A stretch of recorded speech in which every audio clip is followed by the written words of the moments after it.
जी हाँ दोस्तों, बहुत बहुत नमस्कार। मैं अविनाश पाठी आप सभी लोगों का आपके अपने परिवार एक सीट पे बहुत बहुत स्वागत कर रहा हूँ। आप लोग बहुत अच्छे होंगे और आपका दिन बहुत अच्छा बीत रहा होगा। कोरोना की परिस्थितियाँ चल रही हैं, फिर भी आप बहुत अच्छे होंगे, स्वस्थ होंगे, आपका पूरा परिवार बहुत अच्छा होगा। इसी कामना के साथ मैं आपके बीच में रोचक तथ्य की श्रृंखला का एक नया वीडियो लेकर के आया हूँ।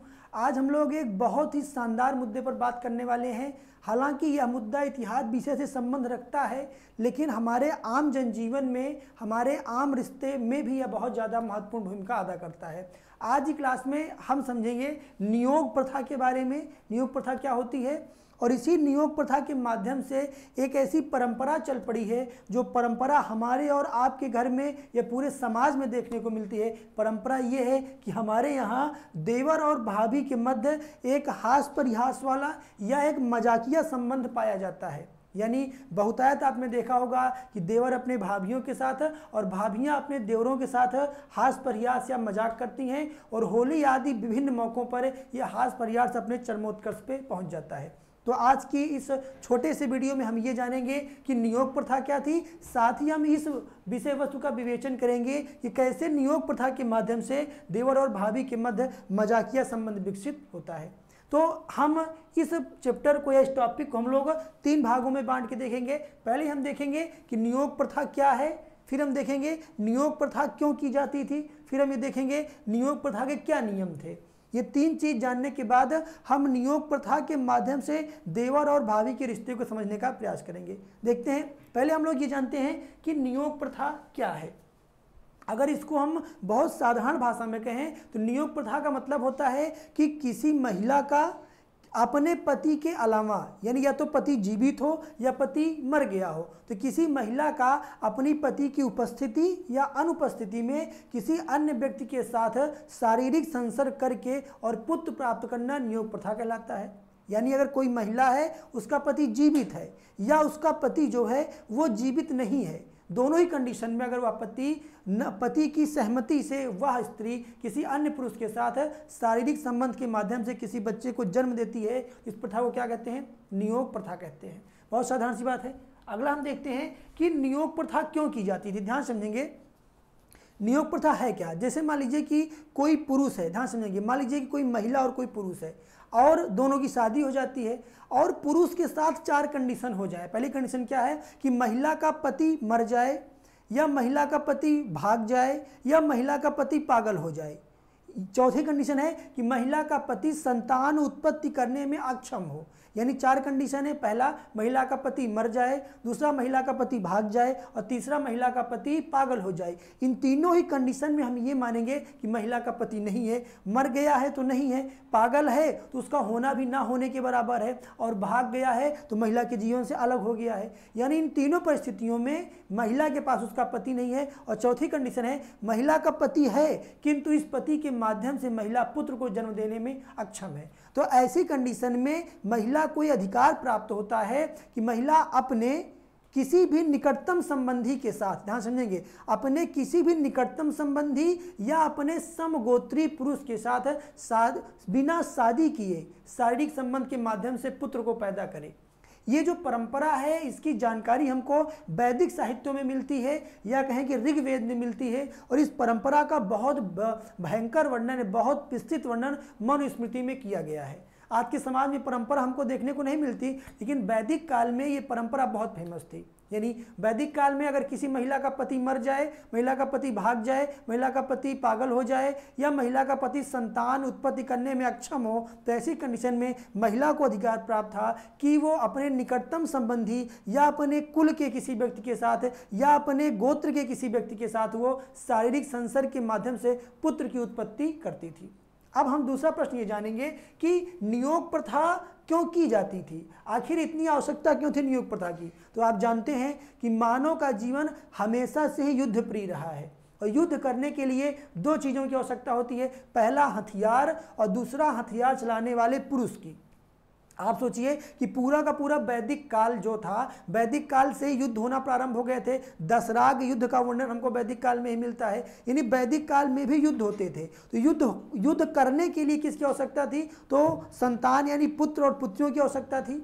यानी शारीरिक रूप से ज़्यादा मजबूत होने के कारण पुत्र ही युद्ध में भाग लेता था। और अगर पति नहीं है, पति मर गया है, पति पागल हो गया है या पति संतान उत्पत्ति करने में अक्षम है, ऐसी कंडीशन में महिला से किसी पुत्र की उत्पत्ति होना असंभव हो जाता था। लेकिन समाज युद्ध प्रिय था, युद्ध के लिए सैनिक चाहिए और सैनिक का होना कंपलसरी है। तो समाज में युद्ध के बड़े स्तर ने, युद्ध के बढ़ते स्तर ने, युद्ध की अनिवार्यता ने कहीं ना कहीं सैनिकों के रूप में लोगों को आने की परंपरा को बनाए रखने के लिए नियोग प्रथा के माध्यम से संतान की उत्पत्ति की जाती थी। दूसरा कारण क्या था? वंश वृद्धि। ध्यान समझेंगे, पहला युद्ध प्रियता, दूसरा वंश वृद्धि। हर व्यक्ति चाहता है कि उसकी संपत्ति उसी के वंश में ट्रांसफर हो। कई बार तो विवाह को ही कह दिया जाता है कि विवाह अपने ही वंश में संपत्ति स्थानांतरण करने की प्रक्रिया है। तो अगर कोई व्यक्ति है वो बच्चा पैदा करने में अक्षम है तो उसकी सहमति से उसकी पत्नी नियोग प्रथा स्वीकार करती थी, अपने निकटतम संबंधी या अपने समगोत्री व्यक्ति के साथ सहवास करके एक पुत्र को जन्म देती थी। और यह पुत्र जो था वो पति और पत्नी का पुत्र माना जाता था, न कि नियोग करने के लिए नियुक्त किए गए व्यक्ति का। यानी संपत्ति का स्थानांतरण करना, वंश की वृद्धि करना और युद्ध में बहुत ज़्यादा पार्टिसिपेट करने के कारण हमारे यहाँ नियोग प्रथा देखने को मिलती है। फिर हम लोग ये देखेंगे कि ये जो नियोग प्रथा है इसके क्या नियम थे। देखेंगे, हम बात करेंगे महिला के लिए कि नियोग प्रथा में महिला के लिए क्या नियम थे। तो ध्यान देंगे, नियोग प्रथा महिला उस कंडीशन में करेगी, ध्यान देंगे, जब महिला की शादी हो चुकी हो। ध्यान समझेंगे, महिला ने अगर दूसरी शादी कर ली है, पहला पति मर गया फिर महिला ने दूसरी शादी की है, तब उसको नियोग प्रथा करने की परमिशन नहीं है। महिला ने शादी की और उसका पति मर गया, उसका पति पागल हो गया, उसका पति भाग गया या उसका पति संतान उत्पत्ति करने में अक्षम है, ऐसी कंडीशन में महिला को अधिकार प्राप्त था कि अपने निकटतम संबंधी के साथ संभोग या सहवास के माध्यम से पुत्र को जन्म दे। फिर ध्यान देंगे, अगला है जो व्यक्ति नियुक्त किया जाता था संभोग के लिए, इसके लिए अपने नियम थे और पति के लिए अपने नियम थे। पति के लिए क्या नियम था समझेंगे, पति के लिए नियम ये था कि ये जो पति, ध्यान समझेंगे, ये जो पति महोदय हैं ये किसी भी कंडीशन में नियोग के बाद उस महिला के मान सम्मान में कमी नहीं करेंगे। यानी नियोग करना समाज की आवश्यकता थी, इसमें महिला के मान सम्मान में कोई कमी नहीं आती थी। और ये जो नियोग था, ध्यान देंगे, अगर पति जीवित है और संतान उत्पन्न करने में अक्षम है, ऐसी कंडीशन में पति की सहमति से ही नियोग प्रथा का पालन किया जाता था। यानी पति अगर है तब उसकी सहमति होनी आवश्यक है। दूसरा, महिला के सम्मान में या पति के द्वारा ऐसे संभोग या नियोग की क्रिया के माध्यम से किए गए कर्म की वजह से उसके सम्मान में किसी तरह की कोई कमी नहीं लाई जाती थी। फिर देखेंगे महिला के लिए क्या नियम थे। पहली बात तो जो भी महिला है यह अगर पति जिंदा है तो पति की सहमति से यह काम करेगी, अगर पति नहीं है तो अपने निकटतम संबंधी के साथ ये काम करेगी। लेकिन ध्यान देंगे, महिला ये जो काम करेगी वो केवल पुत्र प्राप्ति के लिए करेगी, पुत्र प्राप्ति के लिए करेगी। यानी इसमें वासना का स्थान कहीं पर भी नहीं होता था। यानी महिला जब भी ये काम करती थी तो उसका ये कर्म था, उसकी सोच ये होती थी कि हमको पुत्र प्राप्त करना है, ना कि हमको शारीरिक सुख या वासना करना है। फिर ध्यान देंगे, ये जो महिला होती थी, जो भी जिस व्यक्ति के माध्यम से नियोग किया जाता था उसके प्रति आकर्षण बिल्कुल नहीं होता था। ध्यान देंगे, उसके प्रति आकर्षण की भावना बिल्कुल नहीं होती थी। यानी महिला केवल और केवल पुत्र प्राप्ति करने के लिए, जो आगे चल के युद्ध में पार्टिसिपेट करेगा, जिसको आगे चल के अपनी संपत्ति ट्रांसफर करेगी, के लिए नियोग प्रथा का पालन करती थी। जो व्यक्ति नियुक्त किया जाता था इसके लिए क्या कंडीशन थी, ये व्यक्ति अपना धर्म ये समझता था कि मैं केवल और केवल इस महिला को पुत्र प्राप्ति में सहयोग कर रहा हूँ। इस व्यक्ति का किसी भी तरीके से इस महिला के साथ वासनात्मक या अट्रैक्टिव रिलेशनशिप नहीं होता था। ये व्यक्ति कभी भी आगे चल के उत्पन्न होने वाली संतान पे अपना दावा नहीं करता था। ये जो संतान होती थी नियोग के माध्यम से, ये उस पति और उस महिला के बीच की संतान मानी जाती थी, ना कि नियोग करने वाले पुरुष की संतान मानी जाती थी। और सबसे खास बात, नियोग करने के लिए जब भी कोई पुरुष जाता था तो उसका वेशभूषा ऐसी होती थी कि महिला उसके प्रति आकर्षित होती ही नहीं थी। जैसे करते क्या थे, ये लोग अपने बाल बिखेर लेते थे, पूरे शरीर पर घी लपेट लेते थे और अपने रूप को थोड़ा विकृत बना देते थे। यानी इनका जो समागम था, इनका जो सहवास था, वो केवल और केवल संतान निर्माण के लिए होता था, ना कि वासना प्राप्त करने के लिए। यानी पुरुष किसी भी तरीके से महिला के प्रति आकर्षित नहीं होता था और महिला किसी भी तरीके से पुरुष के प्रति आकर्षित नहीं होती थी। उत्पन्न होने वाली संतान के लिए ये व्यक्ति कभी भी अपना दावा ठोक नहीं सकता था। यानी ऋग्वैदिक काल में या वैदिक काल में आप देखेंगे तो महिलाओं की स्थिति मजबूत थी। बात आप ये समझेंगे कि नियोग प्रथा का पालन करने वाली महिलाओं का समाज में बहुत बड़ा स्थान था। उनको बहुत ही सम्मानजनक निगाह से देखा जाता था। ऐसा नहीं था कि नियोग करने वाली महिलाओं को अलग अलग या खराब नज़र से देखा जाता था। एग्जाम्पल के तौर पे आप लोग जानेंगे, आप लोगों ने महाभारत देखा होगा, पढ़ा होगा, सुना होगा। महाभारत में जो धृतराष्ट्र, पांडु और विदुर, ये तीनों ही संतानें नियोग से पैदा हुई थी। यानी अंबा, अंबालिका नाम की 2 महिलाएं थी जो कि महाभारत की पात्र हैं, और इनके जो पति थे वो संतान उत्पन्न करने में अक्षम थे।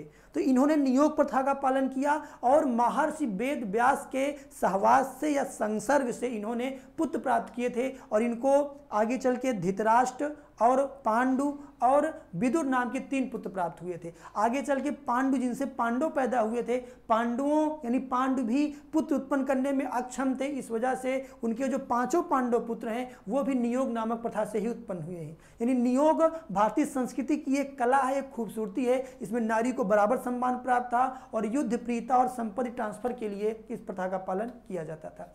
अब सबसे रोचक मुद्दा यह है कि इससे देवर और भाभी का क्या संबंध आता है। देखेंगे, संबंध ये आता है कि कॉन्सेप्ट लंबे समय तक ये चल रहा था कि महिला जो थी वो अपने जीवन में अपने पति की सहमति से, या पति नहीं है तो बिना उसकी सहमति के, ये केवल 3 बार ही नियोग प्रथा को फॉलो किया करती थी। लेकिन आगे हुआ क्या, जो मैंने एक शब्द आपके लिए बोला कि महिला अपने निकटतम, मैंने क्या कहा था कि महिला अपने निकटतम संबंधी के साथ नियोग प्रथा का पालन करती थी।